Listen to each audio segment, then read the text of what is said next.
welcome to Tea and Strumpets, a Regency romance review. I'm Zoe. And I'm Kelsey. Kelsey, it feels like it's been years since we've recorded. We had gotten a little bit ahead, and which was great. So we had a little bit of a break, but it's been a while since we've done this. It has been a while since we've done this. I felt like we were so last minute. And then I realized I was like, oh no, we actually have a lot of time because we did get ahead. But I think your last month has been crazy. My last month has been crazy. I've just lived in a perpetual state of exhaustion and events. It's all I've been doing. It's one event after another after another. And I've been extroverted out to the point where recording over Zoom is too much extroverting. Whew, man, I feel ya. I have been doing more extroverting as well, which I used to always consider myself an extrovert, but as I've gotten older, I've definitely become way more introverted. Me too. It's funny, I have a social battery now and it gets low and I need to just go. I'm I can't be here anymore because now I'm just getting grumpy and cranky. Mm-hmm. And I've found that there's certain groups I can extrovert with and get energy from. Mm-hmm. But it is not all groups now. And sometimes there's too much going on. And I'm I am stimulated. I'm overstimulated and I need to go into a quiet room and be by myself now. I feel that way, but with my own children. Children are very overstimulating, and I think that they deplete my extrovert battery. I can't get to the other people all the time. But it's about to be summer, so all of you parents out there, I'm sorry, but I'm hoping for a fun summer. Actually, I really am. I've got a lot of fun ideas planned, and hopefully I'll also get to read a few books because that's what we do here. We love reading books and we love talking about them. Absolutely. Well, I think it's exciting. I think that summer weather is finally coming around now, and it's just really nice to be outside now. I'm just really enjoying being outside. Yes. Well, let's talk about our book for today. The book we are talking about today is Something Spectacular by Alexis Hall. Yes.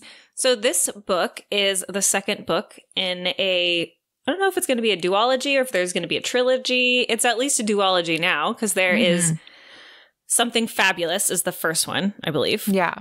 And then this is Something Spectacular, which is a follow-up book following another character. And as always, Alexis Hall challenges our way of thinking a little bit, and it's really fun and exciting. So doing something a little bit different, this book has non-binary characters.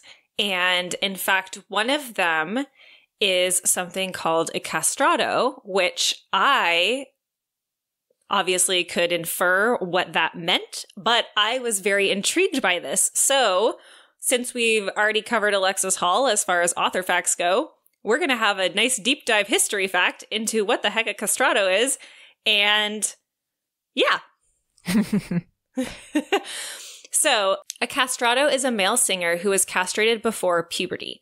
Castrati were rarely referred to as such. In the 18th century, the euphemism musico was much more generally used, although it usually carried derogatory implications. Another synonym was everato, literally meaning emasculated. The immediate effect on their voice was that they retained the high notes and range of their immature voice, but the operation also had a variety of other effects.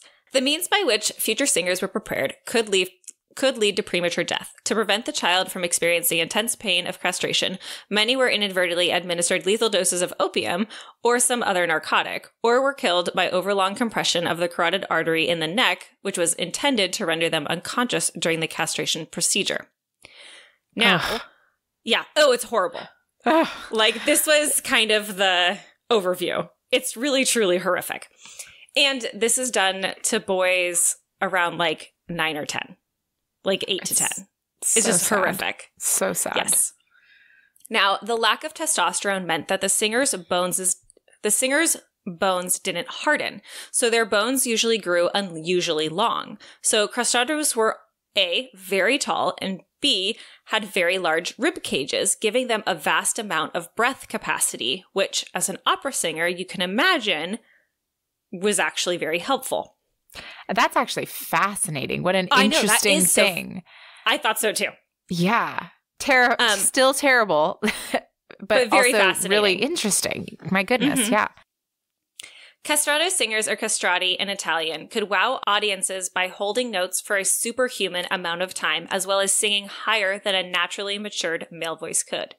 In 400 AD in Constantinople, the Empress Aelia Eudoxia had a eunuch choir master, Bryson, which is, side note, eunuchs were castrated after puberty, so the operation didn't necessarily have an impact on their voice. So that's kind of the difference between a castrato and a eunuch.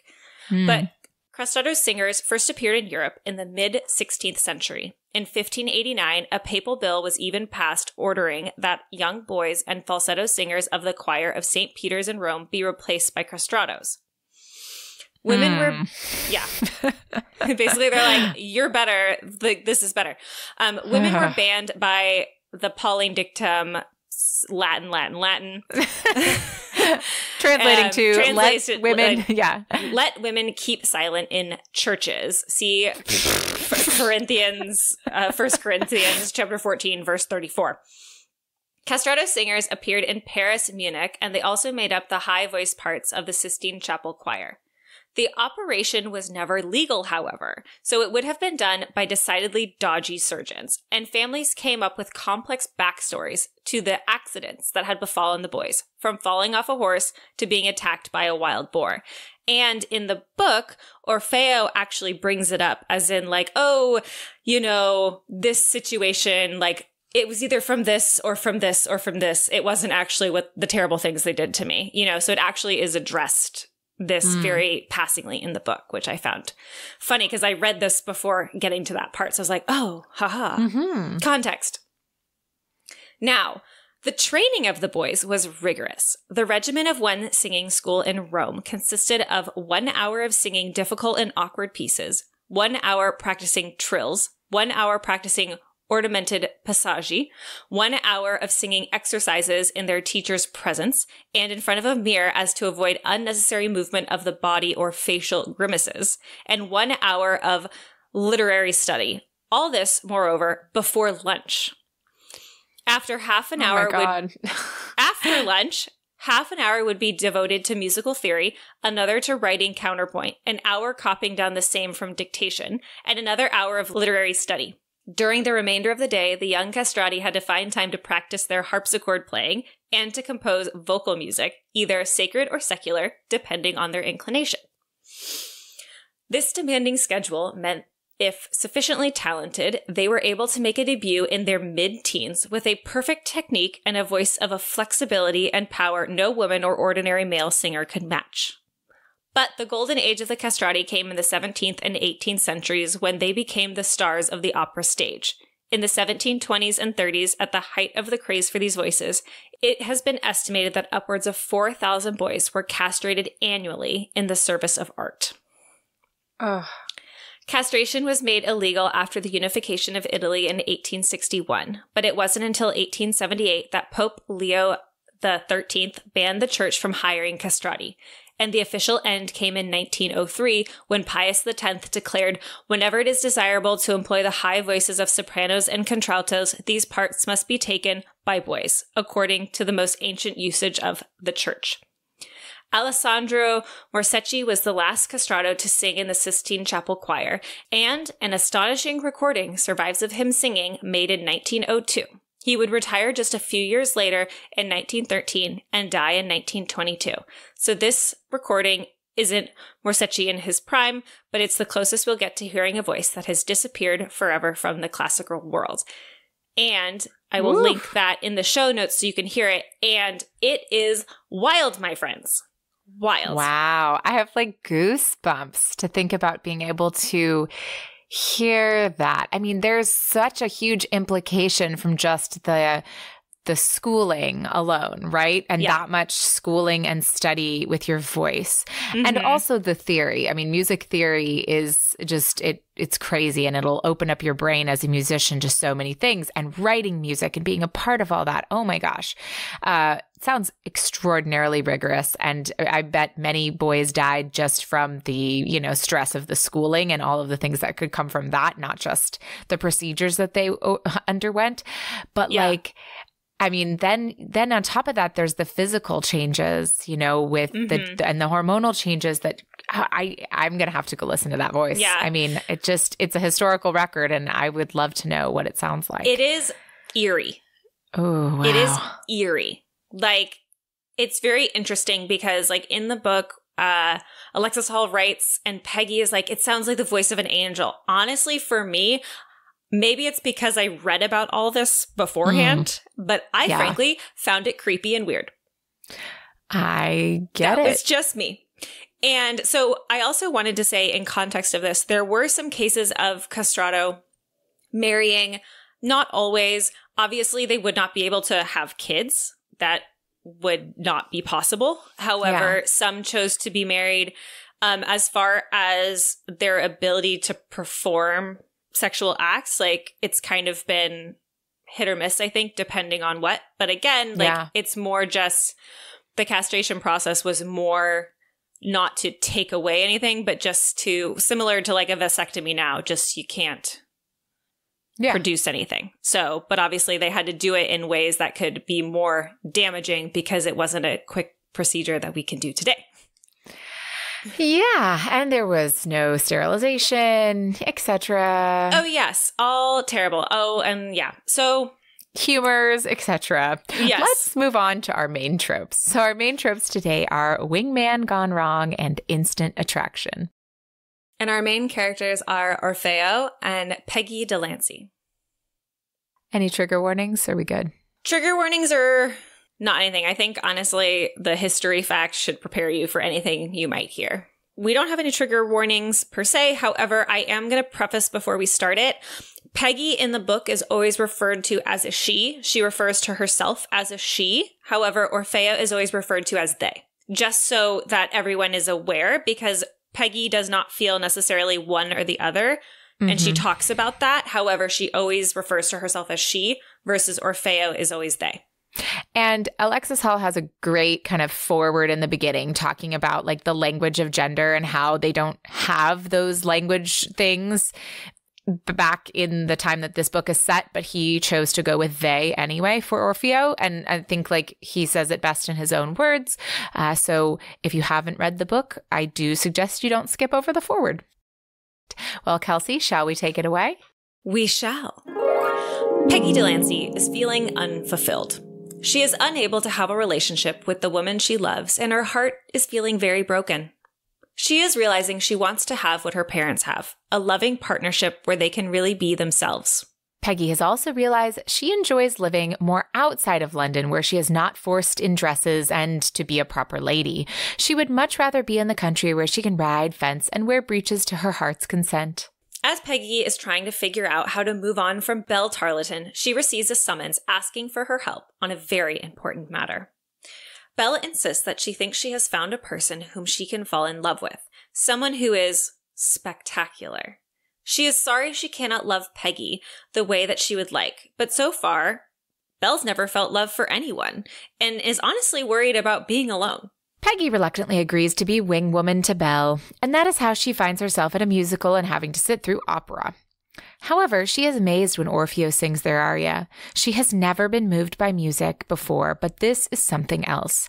It's too much, really, and when she tries to leave, she ends up fainting. Which is what makes Orfeo so intrigued by Peggy. They approach her after the performance and invite her to meet them in a more private setting. Peggy initially refuses, but Belle convinces her to go anyway, mainly to try and talk Belle up, but it is very quickly made clear that Orfeo has no interest in Belle. After they meet, Peggy is convinced it is not a good idea to pursue anything with Orfeo, even though she is very much enamored with them. Orfeo makes it very clear that they can only be temporary because music must be their first love and passion. However, they see Peggy for who she is, something other than simply male or female, which is a heady experience for Peggy, who always feels she doesn't fit into people's expectations of her. After going back and forth, Peggy decides that she is going to pursue a temporary affair with Orfeo. She may get her heart broken, but it is something she does not feel she can deny herself, and is therefore willing to commit to a temporary affair while Orfeo is in London. Things get hot and heavy quickly, and our characters bring out the best in each other. Peggy helps Orfeo to take more control of their life and their finances, which previously they had let their patron, the Marquess, handle. Peggy also begins to feel more empowered to make decisions for herself, such as cutting her hair in a shorter style and finding a house of her own to rent in the country just outside of London. Despite their words to the contrary, Orfeo is hurt by Peggy looking at houses in the country. Their esteem for her has grown, and they feel it might be worth exploring what a life together could look like. Just as they are coming to these realizations, their Orfeo's MIA patron sweeps back in, and Orfeo decides to leave Peggy and return to the Marquess. They admit they love Peggy, but the Marquess makes them feel that it is either Peggy or the opera, so they choose music. Peggy is hurt, but she has always known their affair was temporary, and she decides to move on despite the broken heart. And then a bunch of crazy antics happen because this book is a little silly and whimsical, and then we get to... Luckily, it is only a short time later that Orfeo comes back to apologize for leaving Peggy and asks to renew their relationship, however it might look like. So they start again, making a life and a family that is perfectly them. Well, I am looking forward to discussing this book. So first, shall we adjourn to the parlor? We shall.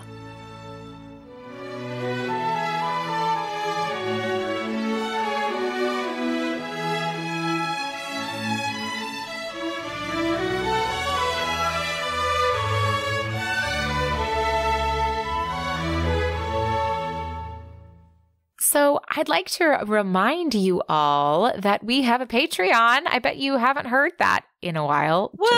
Just kidding. I'm sure you have. But our Patreon is at patreon.com/T as in Tom, N as in Nancy Strumpets. And we really love our patrons and we love having your support. For as little as $3 a month, you can support this podcast and get some cool stuff along with that.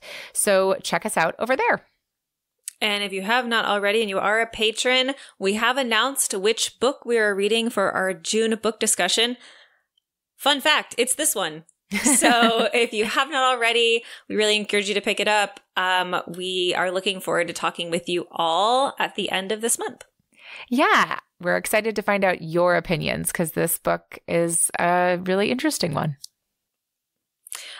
If you would like to check us out on our other social media platforms, you can find us at Instagram, Twitter, Facebook, and YouTube at T as in Tom, N as in Nancy Strumpets. And if you're listening on YouTube, subscribe, like, comment. It's a great way to let us know that you like what we are doing. All right, Zoe, do you want to get back to this book? Okay. I have a confession to make. What's your confession? This is the first book in all 127 episodes of the podcast that I did not finish. Da, da, da. I'm that person at book club that didn't finish the book. Oh, man. So this last month, since we basically were ready to get started with this book, has been really awful for me. And we had noro and I had a cold and the stomach virus. While your kids has a stomach virus is like a really different experience mentally. And it took me a while to recover from that. And I just I couldn't read. I also got another UTI, TMI, I know, but I've been suffering from those and I've just been really depleted and I couldn't finish the book. I just I haven't had it in me to read, but I still wanted to talk about it. So I thought this might be kind of interesting because I was like, what are the antics? I have no idea what the antics are. I'm so excited. And so now I'm really, basically, I get to hear from you why I should get this book finished before our patron discussion, other than I should get this book finished before our patron discussion. Yes. Well, that's okay. I will say this. I can understand if you're feeling really sick that this would be hard to do, or reading in general would be hard to do. I will admit that as much as I really like Alexis Hall's books, I struggle to get into them. I agree. I feel like the writing is so witty and so funny in the beginning. And I'm like, why am I not just like flipping these pages so fast? Yeah. And I don't understand. Yeah. I think I think there's almost like a seriousness to it. Like, even though it's witty and even though it's funny, and even at this, like, Alexis Hall even writes in the foreword, he's like, this is whimsical. Everyone is gay in this book, like all the main characters are gay or queer or something, and he's like, and this is meant to be whimsical. This is not a very real world. This is very much a fictional world. Mm-hmm. But I want to tell these stories, and I love the stories and I love the characters and I love the concept. We talked about this in our January episode when we read the description of this book. Both of us were like, this book sounds super interesting. We want to read this. Yeah. But I feel like when I do read it, it takes me a minute to get into it. I think part of it is too, you don't change perspective. It's always like one character's perspective. And I will say I tend to like when it swaps, I like dual perspectives. Does it feel like it just moves it along faster somehow? I think so, yeah. And I think I get a little bit more, because even if I'm just talking, even if the main characters haven't met yet, it'll be one and then it'll flip to the other. So even if they haven't met yet, you're getting understanding of where they both are. And I think maybe that's hard, is because I'm like, well, when are they going to meet this person? Who are these people? Yeah, I made it. Oh, excuse me. I made it only 20% of the way through the book, which is not much at all, right? No. But it's still a fifth through the book. And our characters had literally just met. Like, she had just fainted. Yeah. And I was like, I just kept being like, well, when are we going to meet this person? Exactly. So much book. Yeah. I do think that his books feel a little long. Like, they aren't fast to read, and they aren't a page turner. And I don't know why, because they're really good. Well, once I got to the halfway point, then it picked up, and I read the last half super quickly. Okay. And that's the thing, is it's like, I kind of start slow. And I think that I felt this way for A Lady for a Duke too. I kind of took like almost halfway into the book, and then the second half, I just like dove through. It was super quick and easy. But I think that there's just a lot of development and understanding and building who these characters are, I think. And so, and in this case too, Peggy doesn't know Orfeo. She's learning about Orfeo as we're learning about Orfeo. And gotcha. Sorry, I did refer to him as Orfeo because, like, for some reason, that's just how I read it. And then it was like Orpheus. And I was like, oh, so is it Orfeo? And I was like, whatever. I'm just going to keep saying Orfeo because, it's my book. I can pronounce it how I want. You just had a slip there, too. I'm going to point it out so that we don't get a listener that points it out. But you said he, and they go by there. Sorry. So no worries. I just would rather us do it here. We're doing our best. Both of us are exhausted. Me. This is a late night recording too. So there's my excuse right now. So let's get into, other than that, I guess, Kelsey, how would you sum up your general thoughts of this book? Really liked it. Interesting. Very thought-provoking. I want to know I chose this book for our June discussion because I'm genuinely interested how other people perceived it. I will say, Zoe, for future reference, BT Dubs, there is a surprise orgy that happens. That's exciting. Oh. Yeah, there's a random orgy that happens. Oh. Well. And it's hilarious how it comes about. It's absolutely hilarious. It's because Peggy's trying to help Orfeo, and they're trying to get money from a woman that, like, a house that they performed at. And so Peggy's like, did you not get your payment? And they're like, no, the Marquess usually handles that. Like, I don't handle my finances. She's like, no, we're going to get your money. And it's hilarious because the Lord is having a poetry reading, and there's really bad poetry with very no, it's very obvious penis references, and they're all men, and it's very clear they all really are interested in each other's penis. And then Peggy's like, you could all just have sex with each other. and get out whatever this tension is. And they're like, we can? And then they proceed to do it immediately. And it's hilarious. And Peggy's like, I'm so sorry. I did not mean to start an orgy. That's pretty amazing. Yeah, it's hilarious. Orfeo just gets a kick out of Peggy's reaction. And so I also really like it because both these characters are very sexually experienced and very comfortable with themselves sexually and who they are, which I think makes it very much when they come together, really seems so, it just seems very natural and poised for who they are. And like, you know, and things get steamy quick, but at the same time too, they're very much who they are. And like, they're kind of both no boundaries. Or he's like, I've slept with many people, sometimes multiple people at once. And Peggy is like, that's cool. I would like to just sleep with you for right now. But. So they have an open and honest conversation about things? Yes. And then later on, this comes up because I don't want to spoil it for you, Zoe. No. You must just spoil it.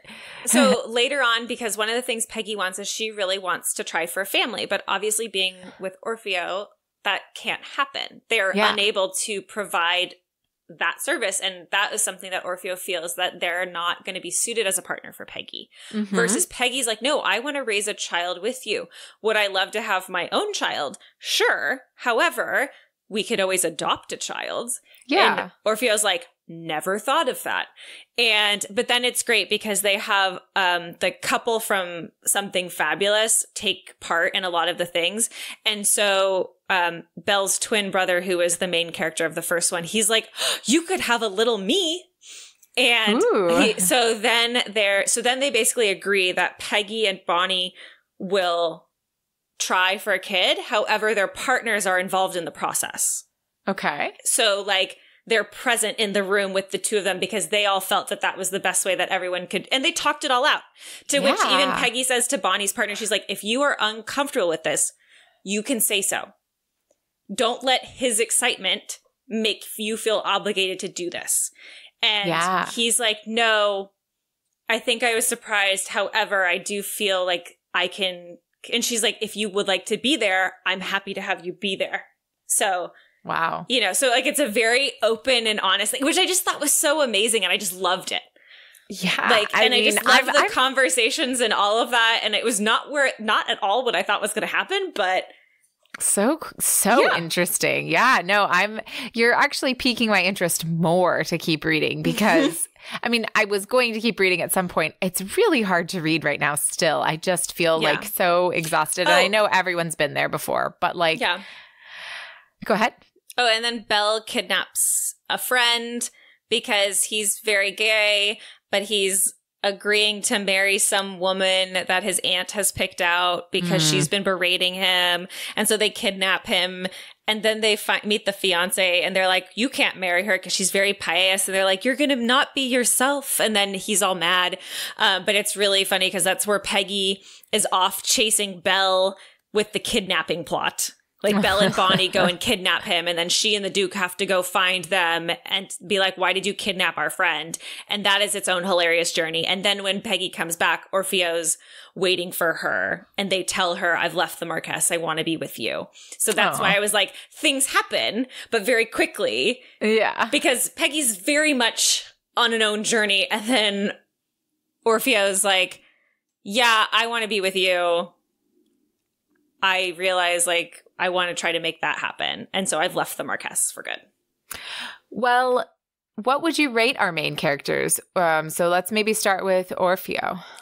Orfeo, I would say, and this is where it's hard because I feel like with Orfeo, I wish I had gotten their perspective. Yeah. Because that is something I feel like I miss out a little bit on really embracing the characters when I don't get their perspective because they're just a side character at that point. I don't have any idea what their thoughts are. What their thoughts are at the return of the Marquess. What their thoughts are when they go to when they make the decision to go back to Peggy, you know? And I feel like that hampers a little bit. I will say I really liked the honesty. There's lots of wit. And Orfeo's honest from the get-go with Peggy, and I think that's something I really loved. Like there's no hiding, there's no misconception. Orfeo is who Orfeo is. And they're very comfortable with that. And that is something that they needed to bring to Peggy. So I will give Orfeo a 7.5. Sounds really fair. Because again, I'm missing that perspective that could rate them higher for me. I think that makes a lot of sense. What about Peggy? And Peggy. I missed that and Peggy joke. I should have been like, and Peggy, right from the get-go. And Peggy. I'll give her a 7.5 as well. Now, I did get her thoughts. Mm-hmm. I think that sometimes Peggy was her own worst enemy. And I think sometimes there was a little bit too much deliberation going on about what she should do and what she wanted to do for her. And it just kind of felt, I wish she'd been a little bit more quick to embrace, I guess. Because I don't know, it seemed really weird because she was very much like all Belle, and then she sees Orfeo, and I get that kind of instant attraction that she feels. But I think that, I don't know, there just was a bit of a, when they're being a little they're kind of being a little slow on the uptake there. And I'm like, come on, you can do it. And she kept getting there in the end. I do think she's really great. I loved her talking to Orfeo. She's like, well, what do you mean you don't know how much money? And they're like, oh, I should not have to worry about this. She's like, well, you like to eat, don't you? So at one point, this is what I loved about Peggy, is she finds that they're in debtor's prison because the Marquess has not paid the tailor's bill or whatever. Marquess is absentee at the moment. And Orfeo's like, oh, this happens from time to time. And Peggy's like, well, that's absurd. Why would you let someone dictate your finances like that? And it's like, no, it's so that I can focus solely on music. I have no thoughts about the other thing. It's only music all the time, because that is how the Marquess thinks that Orfeo should be. And Peggy's like, you're allowed to worry about your finances and pursue other things. So that way you never find yourself in a circumstance where you are missing out. You're in debtor's prison because of this and that. Like, you can make that choice.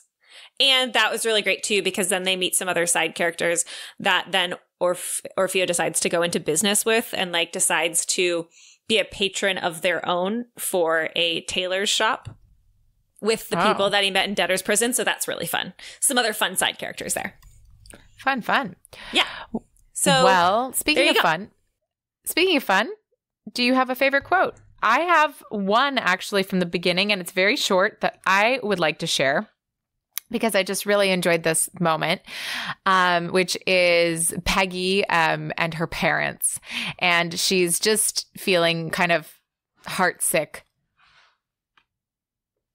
She's just feeling heartsick over Belle. And she says, I adore you both. I adore you so much. But would you mind awfully if I stormed out moodily? I love that. And there's so much of those things, and I love that. I just love, that's the witticism I loved in this book, and the silliness and the wit and the whimsy.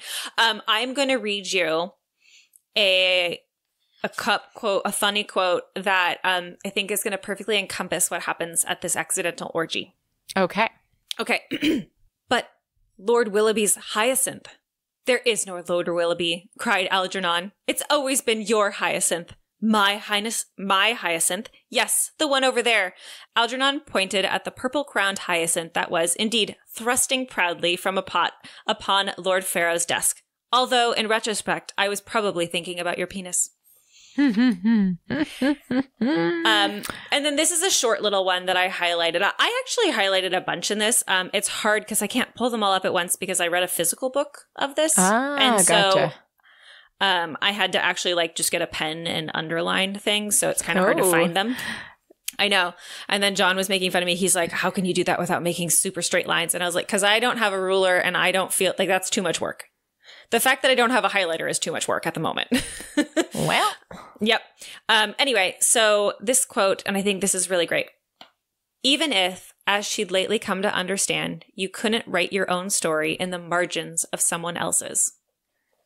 And that I liked because Peggy comes into this very much the sidekick of the Tarleton twins, and she was in love with Belle, but it was always Belle's story, and she just was kept trying to fit herself into Belle's life. And then she comes to the realization, like, no, I need to be the main character of my own story. And so I loved that little line, this little one-liner about writing, you couldn't write your own story in the margins of someone else's. It's really, really true. Well, so steaminess rating. You've already talked about there was an orgy that happened. And I don't know if that adds or detracts from the steaminess or just adds to the humor. Yeah, that one added more to the humor because there wasn't like, you don't get very explicit into that. You just see it kind of unfolding. I did highlight what happened after that, which is I bet the Marquess never gave you. And I bet the Marquess never accidentally started an orgy for you. To which Orfeo says, no, I'm perfectly capable of starting my own orgies. Which I just thought was silly. Yeah. However, I will say it's pretty steamy. And I will say it was very interesting because both Peggy and Orfeo don't really discriminate about female or male partners. Peggy even says she likes sex. She doesn't really care. Yeah. Good for her. Yeah. And so it's very interesting because there is kind of that shift in dynamic. So even though Orfeo has male anatomy, like, you know, it's not just about him penetrating her. There's like its own shift because obviously it's about each other's pleasure and what the each other likes. So yeah, that I found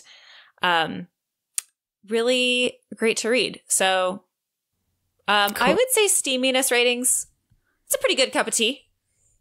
Nice. Yeah. And Encounter Counter? I believe there's like 3 to 4.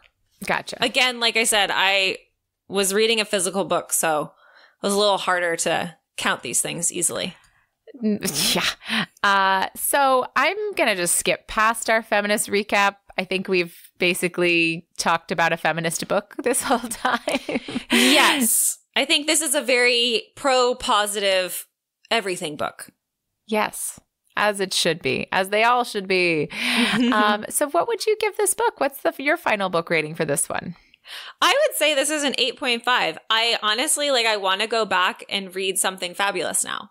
And if Belle has a book, I'd love to read that one. And I hope that Peggy and Orfeo feature in the next book as much as Bonnie and the Duke featured in this one. But now I kind of want to go back and read Something Fabulous. So I would highly recommend, as far as like a queer romance novel, even if that's not something you've ever picked up before, I think this one's really fun and it's different. I think it kind of challenges your thoughts, but in a very good way. Awesome. Well, I am looking forward to finishing it. I can't wait until I'm at that like brain space power of like just devouring books again. I was like really on a kick and then life kicked me. Yeah. And is Something Fabulous, is there like a highwayman situation in that one? I believe yes, there is. Yeah.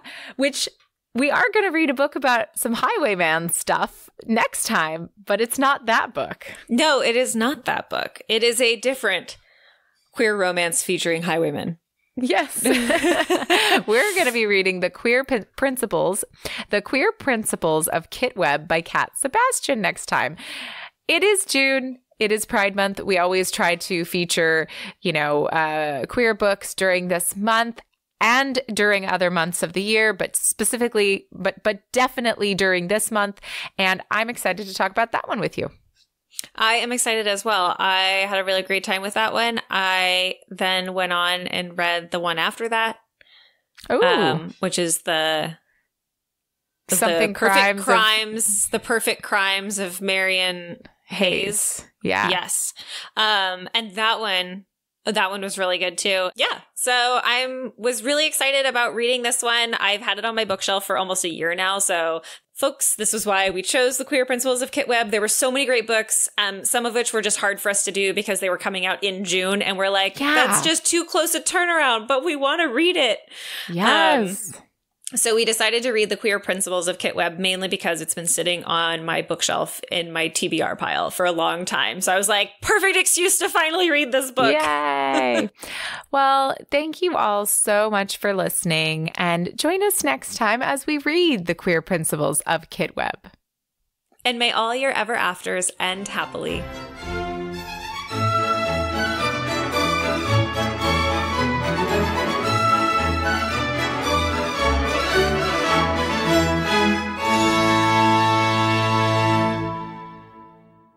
Spoilers for The Perfect Crimes of Marion Hayes, and I'm going to cut all that out and put that after the music. So listeners, if you're still listening, we have just like a little snippet of conversation that you might find interesting, but full of spoilers. Yes. That one was interesting because even though it was a male-female, they both are bisexual. Nice. But she has trauma post-childbirth to basically like, they're like, she could die if she gets pregnant again because it was so hard for her to carry the first one. And then her now deceased husband was basically didn't care. So he kept having sex with her to try to get her pregnant again. And so she very much sets a limit of like, I don't want any penetration. Wow. And so like, which is fantastic. And he is just like, that's fine. We can have pleasure other ways. I don't care. Like, he's like, and honestly, a lot of times I'm the one getting penetrated. Like, that's actually my preference half the time. So I don't need to do anything with that, you know? Nice. And so, which I just found really great as far as like a great book with different ways to express your sexuality with another partner that's very consensual. Everyone's doing what everyone wants to be doing, and everyone's having a good time doing it. So. Sounds pretty awesome.